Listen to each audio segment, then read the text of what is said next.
Welcome to Warhammer 40k lore in the Bible, where I pull from Warhammer 40k lore to help explain biblical lore. And today we're going to be talking about the Necrons and their tomb worlds. Also, in the Bible, we're going to be talking about the Rephaim and what that means in this underground city.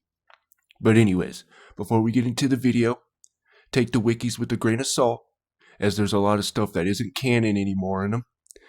And if you like what you see, please consider a like and subscription, as that is what pushes the video out there. And I want to thank everybody who supported the videos, who liked it and disliked it. If you disliked it, thank you for at least giving me a chance. Also, I'm not a lore expert, so I need to get that out there. Alright, so let's go ahead and get started. The Necrons are a mysterious Xenos species of humanoid, robotic skeletal warriors that have lain dormant in their stasis tombs for more than 60 million Terran years, though they have begun to awaken at last. They are soulless creations, former servants and now the captors of the ancient Catan, the terrible star gods of the Aldari myth. The Necrons are ancient beyond reckoning, predating even the birth of the Aldari. At long last, however, they are beginning to awaken from their tomb worlds, for the galaxy is ripe for conquest and the restoration of the Necron Empire since the disappearance of the Old Ones more than 60 million Terran years ago. The Necrons are completely robotic humanoid species whose technological prowess is probably unmatched by any other intelligent species of the galaxy. Yet, out of desire for vengeance against the more fortunate, long-lived, ancient Xenos people called the Old Ones, and their trickery of the godlike intelligences known as the Catan, the Necrons shed their original organic forms and lost all forms of compassion and empathy. They have become instead ruthless, undying killing machines who have determined to exert their mastery over the galaxy once more. Across the galaxy, this ancient and terrible species is stirring back to life. Entombed in stasis crypts for millions of Terran years, they have slumbered through the aeons, waiting for a galaxy to heal from the wounds of a long and bloody war. Now, after 60 million standard years of dormancy, a great purpose begins.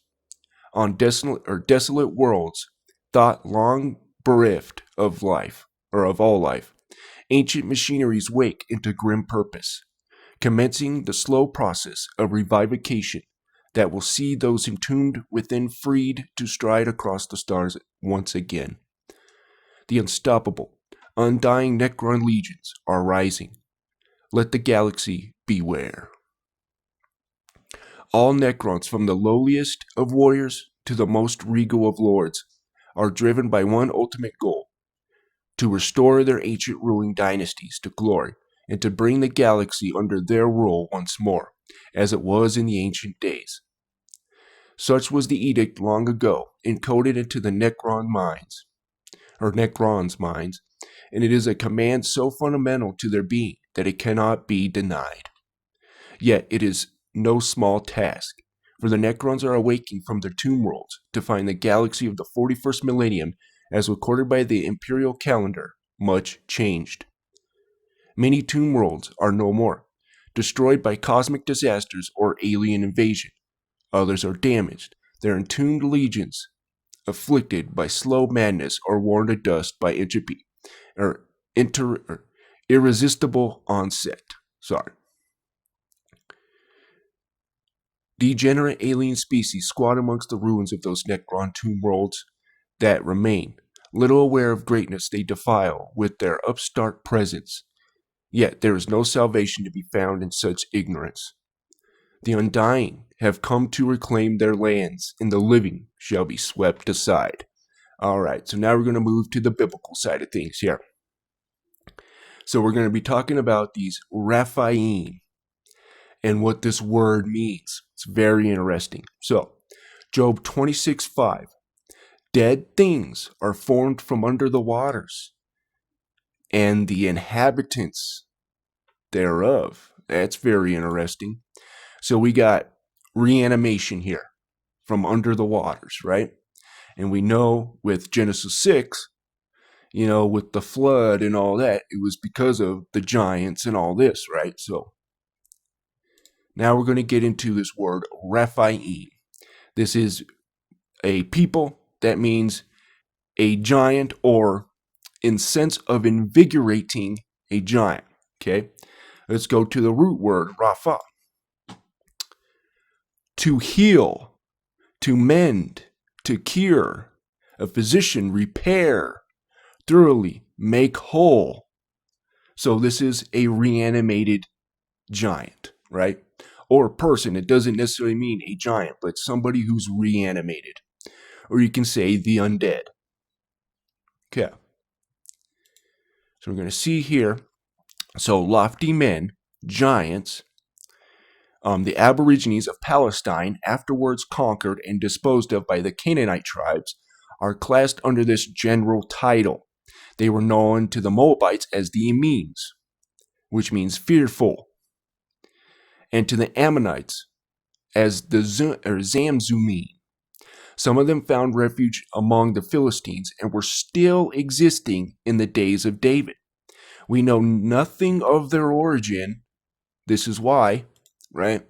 Dead things are formed from under the waters, and the inhabitants thereof, almost like the Necrons and their tomb worlds, right? So let's go back here. So when David became king over all Israel, the Philistines, judging that the world now become their uncompromising enemy, made a sudden attack upon Hebron, compelling David to retire from it.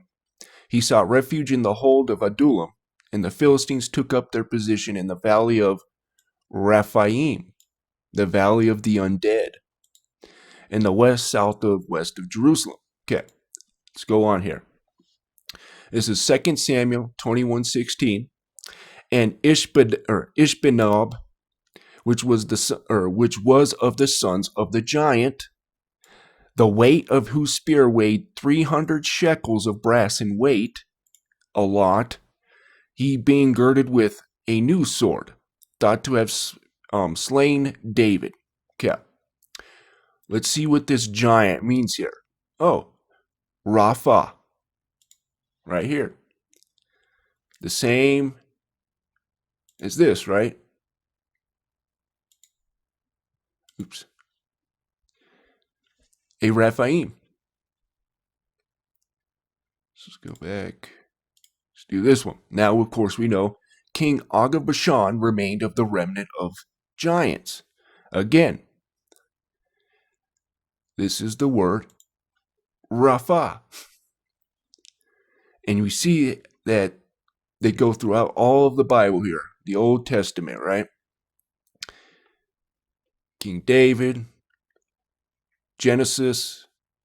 I mean, they were of old, right? And we're going to see in this world, this city that was taken up and put into the deep is where they reside. But anyways, or not necessarily where they reside, but anyways, I'm digressing here.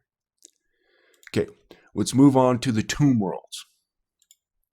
We kind of already talked about this, of course, but anyways, a tomb world is one of the worlds across the Milky Way galaxy where the ancient and terrible Xenos, known as the Necrons, chose to go into hibernation over 60 million standard years ago. Deep beneath its surface in their specially prepared catacombs and tombs. Many tomb worlds are now settled planets of the Imperium of Man, and their status as Necron tomb world remains unknown until the Necrons beneath its surface begin to awaken. Much to the detriment of all on the world, an unknown number of planets exist across the galaxy in the 41st millennium. Some tomb worlds were once the settled worlds of the ancient Necrontyr species that eventually became the cybernetic Necrons after their enslavement by the Catan. The Necrontyr ruins are sometimes found on or beneath the surfaces of such worlds. Many Necron tomb worlds are now dead worlds, largely lifeless and barren deserts. Whether this is a result of the Necrons having cleansed all life from the world millions of years before, during one of their foul, red harvests, or whether such climates were the preferred homeworlds of the Necrontier civilization is unknown.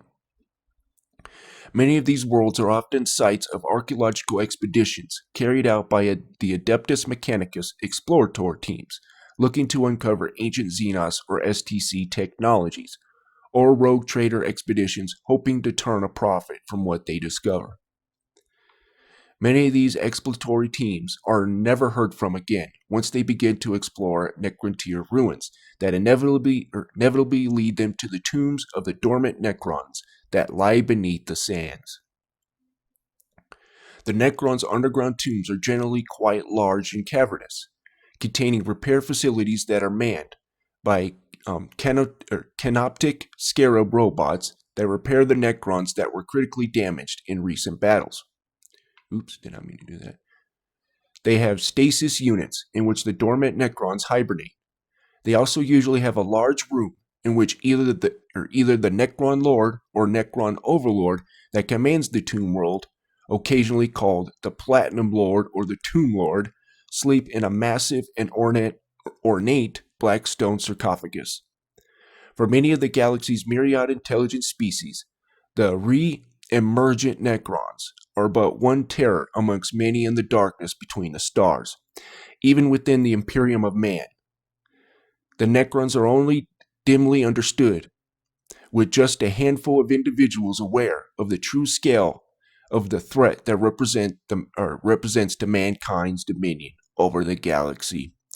So this terror part's going to be very interesting in the biblical side of things here. All right. So now we're getting into Ezekiel 26:20. Or actually, we'll start in 17 through 20. And they shall take up a lamentation for thee, and say to thee, how art thou destroyed, that was inhabited by seafaring men. That's interesting. The renowned city, which was strong in the sea. I wonder what city was in the sea. Could be Atlantis. Very interesting. She and her inhabitants, which caused their terror to be on all that haunt it. Now shall the isles tremble in the day of thy fall. Yea, the isles that are in the sea shall be troubled at thy departure. For thus saith the Lord God, when I shall make thee a desolate city, like the cities that are not inhabited, when I shall bring up the deep upon thee, and great waters shall cover thee, when I shall bring thee down with them that descend into the pit. Pay attention to this part here, by the way. With the people of old time, and shall set thee in the low parts of the earth. So there's people here already. In places desolate of old, with them that go down to the pit, and that thou not be inhabited. I shall set glory in the land of the living. That's interesting. I will make thee a terror, and thou shalt be no more. Though thou be sought for, yet shalt thou never be found again, saith the Lord God. Okay. I'm going to read this again here. Job 26:5. And dead things are formed from under the waters, and the inhabitants thereof. Okay. I'm going to bring this up.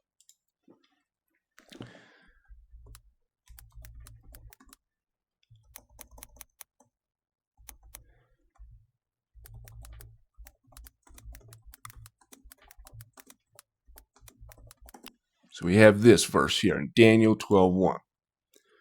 Daniel 12:1. And at that time shall Michael stand up, the great prince which standeth for the children of thy people. So he's leaving his post.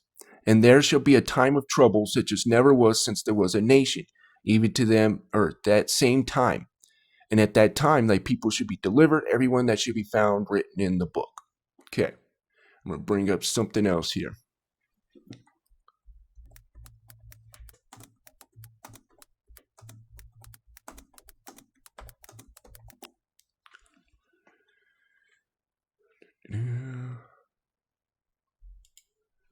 So this is interesting. So we have these guys, right? When the ones I brought up for the Tyranids and all that. So Revelation 9:3. And there came out of the smoke locusts upon the earth, and unto them was given power, as the scorpions of the earth have power. So they came out. Where is it? So when he opened, right here, and he opened up the bottomless pit. So we have this city, right, that goes into the pit. Now it's being opened, and there arose smoke out of the pit as the smoke of a great furnace. And the sun and air were darkened by the reason of the smoke of the pit. And there came out of the smoke locusts upon the earth, and unto them was given power as the scorpions of the earth have power. And it was commanded them that they should not hurt the grass of the earth. So they're coming up and they're invading once all this happens. So, and these giants, these Raphaim, these undead ones, right, or the reanimated, are coming back as well. Very interesting. So, we're going to end it there. I hope you guys enjoyed that. And again, for the people who liked and disliked the video, thank you very much. To the ones who disliked it, thank you for at least giving me a chance. And I want to thank the Warhammer 40k community for letting me speak, this into existence and let me do these videos. It's all because of you guys. So thank you. And you guys have a wonderful day.